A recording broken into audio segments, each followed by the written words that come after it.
जय हिंद दोस्तों, political science glossary पर आपका स्वागत। जैसा आपने थंबनेल में देखा, यूजीसी ने आज ही यानी 27 मार्च 2024 को एक पब्लिक नोटिस जारी करके पीएचडी की एडमिशन प्रोसेस में एक बहुत ड्रास्टिक और मोस्ट अवेटेड चेंज किया है। चलिए इसको समझते हैं। इस नोटिस में लिखा हुआ है कि अभी तक एनटीए के माध्यम से यूजीसी 2 बार एक साल में यानी जून और दिसंबर में नेट जेआरएफ का एग्ज़ाम कराती है, और इस एग्ज़ाम में जो स्कोर होता है उसको दो पर्पज़ के लिए यूज़ किया जाता रहा था। पहला है to award junior research fellowship यानी जेआरएफ देने के लिए, और दूसरा है as eligibility for appointment as assistant professor यानी असिस्टेंट प्रोफेसर की एलिजिबिलिटी के लिए। अभी तक डिफरेंट डिफरेंट यूनिवर्सिटीज़ अपने यहाँ पे पीएचडी में एडमिशन लेने के लिए अलग अलग लेवल के अलग अलग तरीके से एंट्रेंस एग्ज़ाम कराती रही थी। फॉर एग्जांपल, अगर आप डीयू जाएंगे तो वहाँ पे प्री मेंस इंटरव्यू होता रहा था। आप बीएचयू जाएंगे तो वहाँ पे प्री होता, फिर उसके बाद मेंस के लिए वो ऑन दी स्पॉट एक रिसर्च प्रपोजल बनवाते हैं और उसके बाद इंटरव्यू होता है। अभी यूजीसी ये करने जा रही है, इस नोटिस में लिखा हुआ है कि पीएचडी के लिए नेशनल एजुकेशन पॉलिसी 2020 के प्रोविजंस को इम्प्लीमेंट करने के लिए और एक कॉमन एंट्रेंस तक पहुंचने के लिए यूजीसी ने एक कमेटी गठित की एक्सपर्ट्स की, और उसकी रिपोर्ट के आधार पर यूजीसी की अभी एक बैठक हुई 13 मार्च 2024 को। और 13 मार्च 2024 की इस बैठक में ये डिसाइड किया गया कि एकेडमिक सेशन 2024-25 से जो नेट का स्कोर है that can be used for admission to PhD programmes in place of entrance test conducted by the different universities और हायर एजुकेशन इंस्टीट्यूशंस। यानी यूनिवर्सिटीज़ और जो हायर एजुकेशन इंस्टीट्यूशंस हैं दूसरी, वो अभी तक जो एंट्रेंस टेस्ट कंडक्ट कराती रहीं उसकी जगह पर, उसके स्थान पर अब जो नेट के एग्ज़ाम का स्कोर है उसको ही पीएचडी में एडमिशन पर्पस के लिए यूज़ किया जाएगा।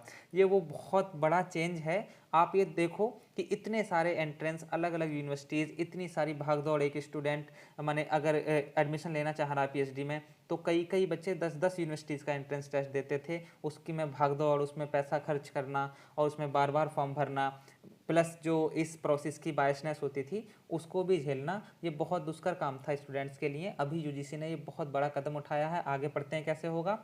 फ्रॉम जून 2024 ऑनवर्ड्स यानी जून 2024 के बाद से therefore the NET candidates will be declared eligible in 3 categories.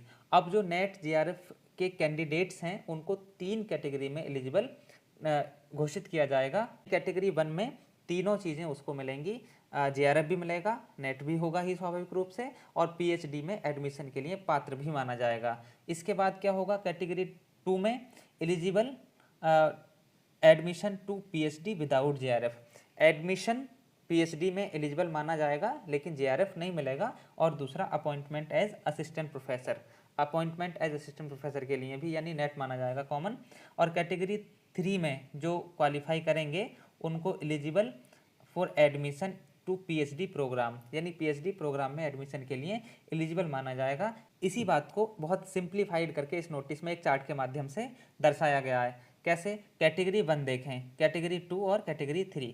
Category 1 में जो क्वालिफाई होंगे, जो क्वालिफाई करेंगे, उनको जेआरएफ यस, उनका नेट यस, और उनका पीएचडी में एडमिशन के लिए एलिजिबिलिटी यस। दूसरा, कैटेगरी 2 में जो लोग क्वालिफाई करेंगे उनको जेआरएफ नो, उनको असिस्टेंट प्रोफेसर यस और पीएचडी एडमिशन यस।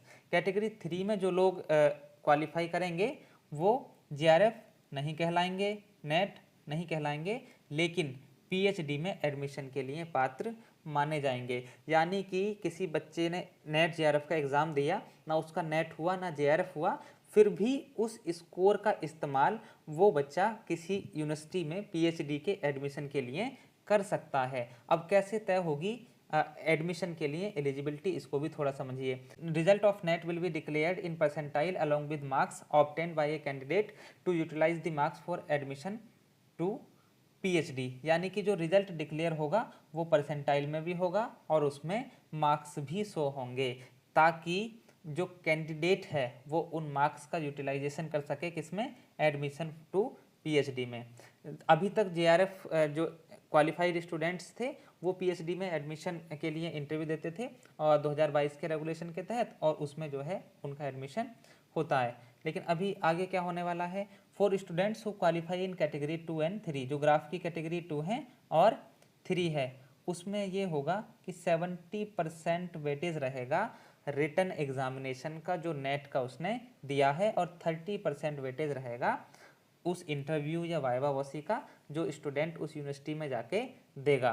और जो मेरिट बनेगी, the admission PhD admission will be based on combined merit, यानी कि जो नेट के मार्क्स हैं उसके और जो वाइवा वसी या इंटरव्यू के मार्क्स हैं, उन दोनों की कंबाइंड मेरिट के आधार पे, मैं दोबारा से बता रहा हूँ, 70% वेटेज आपके नेट वाले एग्जाम का, 30% आपके वाइवा वसी का, और इन दोनों की कंबाइंड मेरिट के बाद जो मेरिट बनेगी उसके आधार पर आपका एडमिशन होगा।